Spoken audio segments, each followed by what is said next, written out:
Hello my dear students, कैसे हो आप सब। तो सीबीएसई क्लास 12th की इस वीडियो लेक्चर सीरीज़ में फ्यूसिस लर्निंग के प्लेटफॉर्म पर मैं आप सभी का स्वागत करता हूं। तो अभी तक हमने बहुत कुछ पढ़ लिया है। यूनिट 1 यानी हमारा चैप्टर 1 कंप्लीट हो चुका है। चैप्टर 2 जो है वो कंटिन्यू है और चैप्टर 2 का नाम था आपका इलेक्ट्रोस्टैटिक पोटेंशियल एंड कैपेसिटेंस। और इस चैप्टर में हमने इलेक्ट्रोस्टैटिक पोटेंशियल के बारे में बात कर ली थी। आज हम बात करने जा रहे हैं इलेक्ट्रोस्टैटिक पोटेंशियल के बारे में, आगे इलेक्ट्रोस्टैटिक पोटेंशियल एनर्जी, तो उसके बारे में बात करेंगे। तो सबसे पहले हम शुरुआत करते हैं आज की क्लास की एक न्यूमेरिकल से। तो देखिए ये न्यूमेरिकल में क्या बोल रहा है, small particle carrying a negative charge of 1.6 into 10⁻⁻19 coulomb. तो यहाँ पे आपको क्या गिवन है, एक चार्ज गिवन है, स्मॉल चार्ज, जिसकी वैल्यू है आपकी -1.6 इंटू 10⁻⁻19 कूलम। ठीक है, तो इस सवाल के अंदर क्या क्या गिवन और है ये देख लेते हैं। Suspended in equilibrium between the horizontal metal plates, और उनके बीच का सेपरेशन आपको दिया हुआ है यहाँ पे। Late suppose this is dr और ये है 5 सेंटीमीटर। ओके, यानी अगर मीटर में कन्वर्ट करें हम तो क्या लिखेंगे, 5 into 10⁻⁻2 metre. Having a potential difference of 3000 volt, potential difference भी दे रखा है dV 3000 वोल्ट। तो दोस्तों हमने इससे पहले इलेक्ट्रिक फील्ड और इलेक्ट्रोस्टैटिक पोटेंशियल के बीच में रिलेशन पढ़ा था। तो लिखेंगे from the relation between electrostatic potential and capacitance, electrostatic potential and electric field, इनके बीच में क्या रिलेशन था, E = था -dV/dr। तो इस रिलेशन से हम यहाँ से इलेक्ट्रिक फील्ड की वैल्यू कैलकुलेट कर सकते हैं। अच्छा, अब आपके दिमाग में ये सवाल आ गया होगा कि यहाँ पे हम इलेक्ट्रिक फील्ड जो है वही कैलकुलेट क्यों करना चाह रहे हैं। तो देखिए यहाँ पे आपको पूछा है फाइंड द मास, और मास किससे निकलता है, बेसिकली फोर्स से, बिकॉज फोर्स F = mg होता है। और फोर्स कैलकुलेट करने के लिए आपको इलेक्ट्रिक फील्ड भी कैलकुलेट करना पड़ेगा, क्योंकि इलेक्ट्रिक फील्ड F = होता है आपका charge into electric field, F = Q into E। तो यहाँ से आप इलेक्ट्रिक फील्ड कैलकुलेट करोगे dV/dr से। dV की वैल्यू आपको गिवन है कितनी, 3000, dr की वैल्यू भी गिवन है 5 इंटू 10⁻⁻2। तो यहाँ से आप 3000 को 3 इंटू 10⁻3 लिख सकते हो, या 30 इंटू 10⁻2 लिख सकते हो, यस और नो। और ये थी आपकी -2, तो यहाँ से हो जाएगा 6 इंटू 10⁻⁻4। ये क्या आ गया आपका, इलेक्ट्रिक फील्ड आ गया। और इसकी यूनिट क्या होती है, F = QE से ही लिख सकते हो आप, न्यूटन पर कूलम, यस और नो। तो ये क्या आ गया आपका, इलेक्ट्रिक फील्ड आ गया। यहाँ से आप फोर्स भी कैलकुलेट करोगे F = QE से, तो F, और यहाँ पे नेगेटिव साइन था तो ये माइनस में आएगा, F = Q इंटू E। तो यहाँ से आपका आ जाएगा Q की वैल्यू कितनी है, -1.6 into 10⁻⁻19 coulomb, and electric field आपने अभी निकाला है -6 इंटू 10⁻4। तो इसको थोड़ा सा सिंप्लीफाई कर लीजिए, -1.6 इंटू 6, मल्टीप्लाई नहीं करेंगे, बाद में देखते हैं कुछ कटेगा, तो ये हो जाएगा 10⁻⁻19, तो ये -15 बचेगा। ठीक है, और ये आ गया न्यूटन, ये आपका फोर्स आ गया। ओके, अब फोर्स से आप मास कैलकुलेट कर सकते हो, सिंस mg = F, और F की वैल्यू ये आई है आपकी, तो इसको सिंपली आप mg के इक्वल लिख सकते हो, यस और no. F = mg = this value.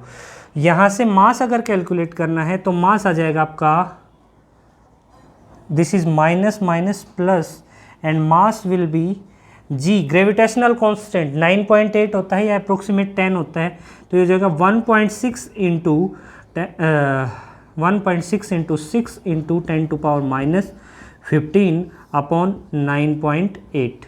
ठीक है, तो इसको जब आप सिंप्लीफाई करोगे तो देख लीजिए कैसे सिंप्लीफाई करोगे। ये पॉइंट से पॉइंट कैंसिल और कुछ कटेगा क्या, यस इवन वैल्यू है तो कट जाएगी। ये हो जाएगा 2 2 जा 4, 2 4 जा 8, 2 9 जा 49, ये 8, तो ये 48 अपॉन 49। तो इस वैल्यू को जब सोल्व करोगे तो मैं डायरेक्ट आंसर लिख दे रहा हूँ, आप सोल्व कर लेना। ये आएगी 9.8 into 10 to power minus 16, 9.8 into 10 to power minus 16 mass आपका आया इतना केजी, किलो। नेक्स्ट टॉपिक है आपका इलेक्ट्रोस्टैटिक पोटेंशियल एनर्जी। तो देखिए सिंपली एनर्जी कोई नई चीज़ नहीं है, यहाँ पे वही पहले वाली चीज़ें हैं जो हम दोबारा से पढ़ेंगे। देखो हमने बात की थी वर्क डन की। इलेक्ट्रोस्टैटिक पोटेंशियल जो होता है, या फिर मैं डायरेक्टली कहूँ पोटेंशियल जो होता है, वो क्या होता है, इनफाइनाइट से किसी यूनिट पॉजिटिव टेस्ट चार्ज को लाने में किया गया वर्क डन। तो सिंपली उस वर्क डन को ही हम क्या बोलते हैं, एनर्जी बोलते हैं। वर्क एनर्जी थ्योरम से हम ये भी जानते हैं कि जो वर्क डन होता है वो और एनर्जी दोनों सेम यूनिट रखते हैं, यस और नो। तो यहाँ पे भी हम वही बात करेंगे, जो वर्क डन है बेसिकली वही आपका पोटेंशियल एनर्जी के रूप में उस चार्ज जो चार्ज लेके आते हैं उसके अंदर स्टोर हो जाता है। इनफाइनाइट से कोई चार्ज को लेके आए और उस रीजन के अगेंस्ट उसने जो वर्क डन किया, उस वर्क डन, वो जो वर्क डन है वही आपका एनर्जी के रूप में स्टोर हो जाता है उस चार्ज के अंदर, और वही होती है आपकी इलेक्ट्रोस्टैटिक पोटेंशियल एनर्जी। तो बेसिकली हम बात करें V इज इक्वल्स टू जो पोटेंशियल होता है इनफाइनाइट से लाने में किया गया वर्क डन, वो होता है वर्क डन पर यूनिट टेस्ट चार्ज, या W अपॉन Q अगर हम कहें। तो मान लो ये हमारा इलेक्ट्रिक फील्ड है, this is our electric field, और इनफाइनाइट से ये पॉइंट है इनफाइनाइट पे, इनफाइनाइट से किसी यूनिट पॉजिटिव टेस्ट चार्ज को लाने में किया गया वर्क डन आपका क्या कहलाता है, इलेक्ट्रोस्टैटिक पोटेंशियल कहलाता है। तो यहाँ से पोटेंशियल की बात करें तो V is equals to W upon Q, और यहाँ से अगर हम W निकालना चाहें तो V इंटू Q सिंपली कर देंगे। ठीक है, अब जो पोटेंशियल है वो आप कैलकुलेट कर चुके हो। V इज इक्वल्स टू क्या होता है, KQ अपॉन R, यस और no. Let's suppose this is Q1 and this is Q2। दो चार्जेज हैं आपके पास, एक वो चार्ज जिसकी वजह से ये फील्ड जनरेट हो रखा है पहले से, और एक वो चार्ज जिसको आप इनफाइनाइट से लेके आ रहे हो। तो यहाँ से V is equals to value put कर देंगे, W is equals to KQ1 Q2 upon R। This is your work done and this is stored as potential energy in the charge. तो ये चार्ज जो लेके आए इसकी पोटेंशियल एनर्जी U हो जाएगी आपकी KQ1 Q2 upon R, yes और नो। अब देखिए पोटेंशियल को आप सिंपली अगर हम इनकी यूनिट्स की बात करें तो यूनिट होती है आपकी एनर्जी की जूल, और एक बार सारी यूनिट्स को हम रिकॉल करना चाहें तो F फोर्स की यूनिट क्या थी, न्यूटन, यस और no. Electric field F is equals to QE या E is equals to F upon Q, तो इसकी यूनिट क्या हो जाएगी, न्यूटन पर कूलम, यस और नो। फोर्स हो गया, इलेक्ट्रिक फील्ड हो गया। इसके बाद पोटेंशियल हमने कैलकुलेट किया था, पोटेंशियल क्या आया था हमारा, W अपॉन Q यानी जूल पर कूलम। और अब हमने बात की है एनर्जी की या U की, तो एनर्जी की यूनिट होती है आपकी जूल। तो ये था आपका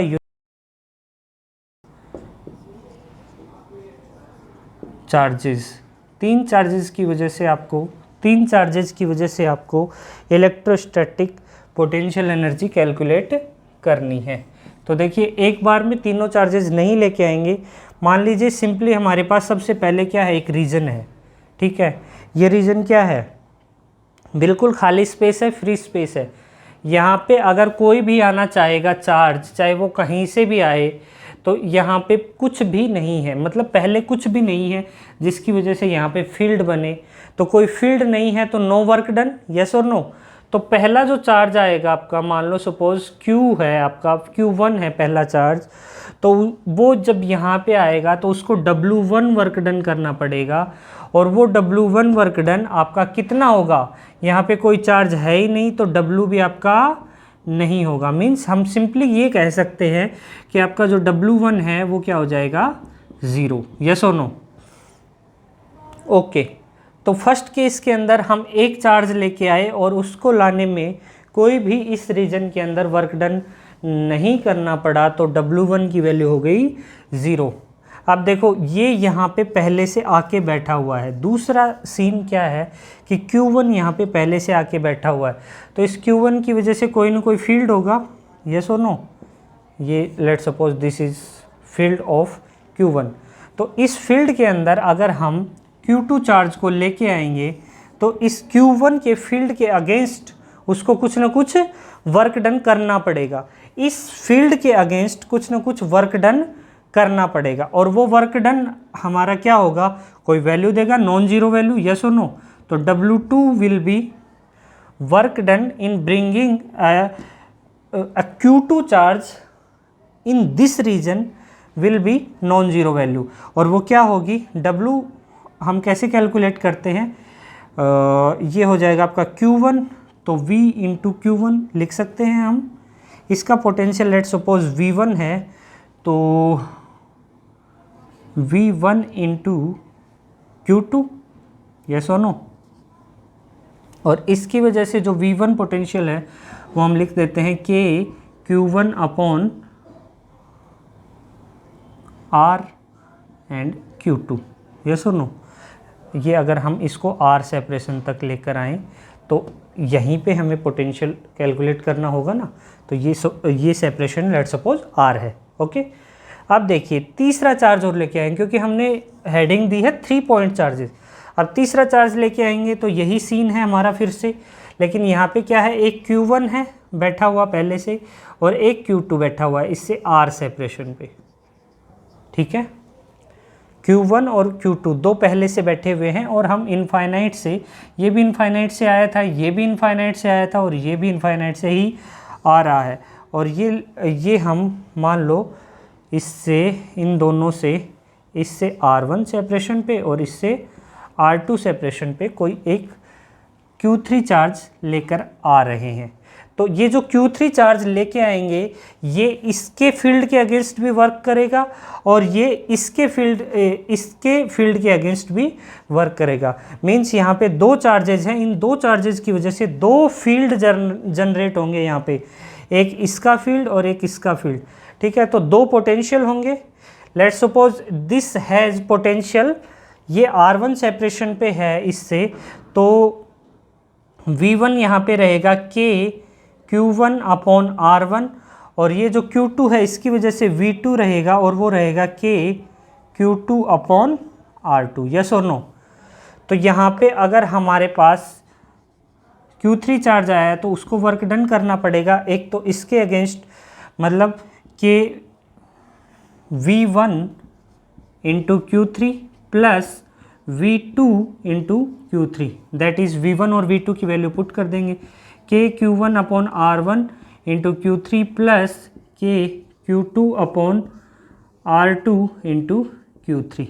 ये क्या आ गया आपका, work done by charge number 3 in bringing this charge in this particular area, ठीक है।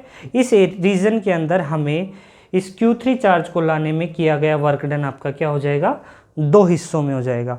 तो ये थे आपके W1, W2 और W3 की वैल्यूज़। अब आगे हम बात करेंगे नेट वर्क डन की। तो नेट वर्क डन क्या हो जाएगा, बताइए बताइए ज़रा सा, what will be the net work done. Yes, बिल्कुल सही समझे आप। W1, W2 और W3 इन तीनों का एल्जेब्रिक सम हो जाएगा आपका नेट वर्क डन।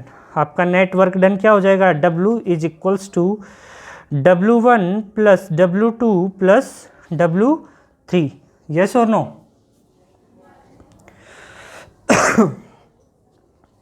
देखिए यहाँ पे थोड़ा सा R जो है उसको डिस्टिंग्विश कर लेते हैं, हम पहचान बना लेते हैं। देखिए Q1 और ये Q2 आया तो R, इसको R12 नाम दे देते हैं, ठीक है। यहाँ से Q1 और Q3, ये Q3 लेके आए यहाँ पे, तो ये हो जाएगा R13 और ये हो जाएगा R23, ठीक है। सिंपली नाम दिया है, कुछ नहीं किया। तो यहाँ पे हम क्या निकालेंगे? Net work done. W1 तो आपका 0 है, W2 आपका ये है, और W3 is this, yes this is W3। तो W net will B algebraic sum W1 plus W2 plus W3, yes or no? Yes। तो W1 की वैल्यू रखो 0, W2 की value K Q1 Q2 upon R12 plus K W3 की दो values हैं, तो K Q1 Q3 upon R13 plus K Q2 Q3 upon R23, yes और no? This is your work done. तो ये है आपका W3, ये है आपका W2। देखिए बढ़ता हुआ जा रहा है। अगर चौथा लेके आएंगे तो और ज़्यादा स्टेप्स आएंगे। ऐसा क्यों होगा? क्योंकि वहाँ पे 3 चार्ज ऑलरेडी एग्जिस्ट करेंगे और हर एक के पोटेंशियल के खिलाफ उसको काम करना पड़ेगा, ठीक है। ये है आपका W1। शुरू में आए तो कोई काम नहीं करना पड़ा। W net will be equals to K Q1 Q2 upon R12, इसको समेशन के फॉर्मेट में लिखेंगे। देखिए R13 plus K Q2 Q3 upon R23, ठीक है। तो इसको क्या लिख सकते हैं? K को हम बाहर ले लेते हैं, इसकी वैल्यू होती है 1/4 pi epsilon naught summation I is equals to 1 to 3, and ये हो जाएगा Q1 QI अपॉन R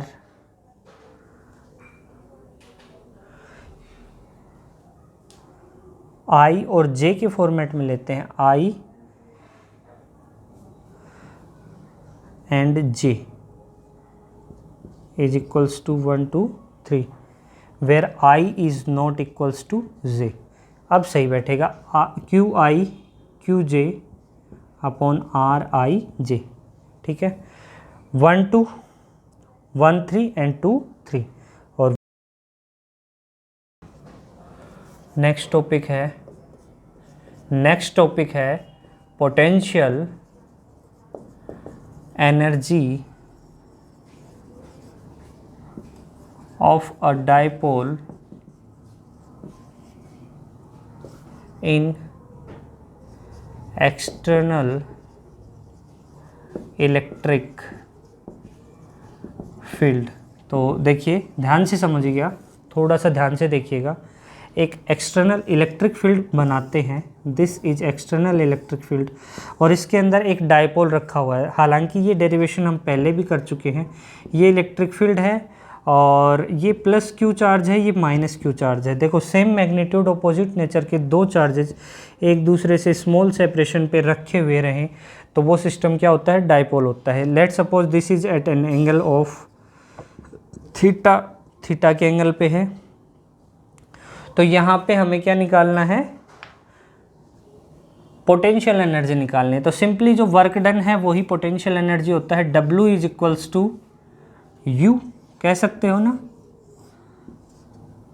तो यहाँ से W हम कैलकुलेट करेंगे। W होता है सिंपली, अगर आपकी स्ट्रेट लाइन मोशन रहे तो W is equals to F dot dr लिखते हो। लेकिन अगर आपकी यहाँ पे एंगुलर मोशन होगी, एंगुलर मोशन क्यों होगी? क्योंकि यहाँ पे टॉर्क जनरेट होगा, force, pair of force generate होगा। एक फोर्स इधर लगेगा और एक फोर्स इधर लगेगा और दोनों इक्वल मैग्नीट्यूड के हैं, तो इसको क्या करवाएंगे, रोटेट करवाएंगे। तो यहाँ से फोर्स की जगह क्या इस्तेमाल होगा, टॉर्क, और डी आर की जगह डी थीटा, यस और नो। तो टॉर्क जो होता है वो क्या होता है, फोर्स इनटू परपेंडिकुलर डिस्टेंस। तो फोर्स तो आप कैलकुलेट कर ही लेते हो, Q इंटू ई से, यस और नो। और परपेंडिकुलर डिस्टेंस क्या हो जाएगी यहाँ पे, this one, this is your perpendicular distance. तो ये थीटा है, थीटा के सामने की साइड क्या होती है, परपेंडिकुलर, यस और नो। और ये 2L है, तो यहाँ से आप साइन थीटा की वैल्यू देखिए, साइन थीटा क्या होता है, परपेंडिकुलर अपॉन हाइपोटेनियस। आपका परपेंडिकुलर तो है ही ये परपेंडिकुलर सेपरेशन, और हाइपोटेनियस है आपका 2L। तो जो परपेंडिकुलर है सेपरेशन उसकी वैल्यू आ जाएगी 2L साइन थीटा, यस और नो। भाई यहाँ से 2L इधर गया, 2L साइन थीटा आ गया। अब देखिए परपेंडिकुलर डिस्टेंस आ गई, टॉर्क भी आ गया, तो वर्क डन निकालने में क्या दिक्कत है। मान लो ये यहाँ से रोटेट हो रहा है, इनिशियली एंगल θ1 है, θ1 से θ2, इनिशियली 0 लेते हैं, लेकिन वो केस नहीं लेंगे हम, रेंडमली θ1 टू θ2 इसका इंटीग्रेशन करेंगे, θ1 to θ2, and torque will be force कितना है, QE, और into perpendicular separation 2L sine theta and again d theta, yes और नो। तो W हमारा यहाँ से निकल के आएगा QE into 2L sine theta का minus cos theta and integral from θ1 to θ2, yes. तो जो वर्क डन है वो यहाँ पे लिख दे रहे हैं।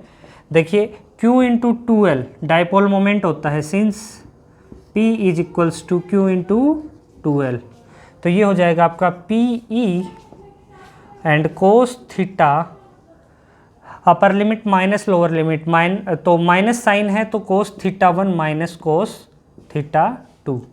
This is your work done और potential energy of a dipole in an external electric field.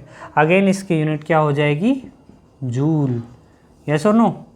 तो आई होप आपको आज की जो क्लास है उसमें अच्छे से समझ में आया होगा। नेक्स्ट क्लास में हम बात करेंगे कैपेसिटेंस की और कैपेसिटर्स की। तो मिलते हैं नेक्स्ट क्लास में, अपना ख्याल रखिए, थैंक यू वेरी मच।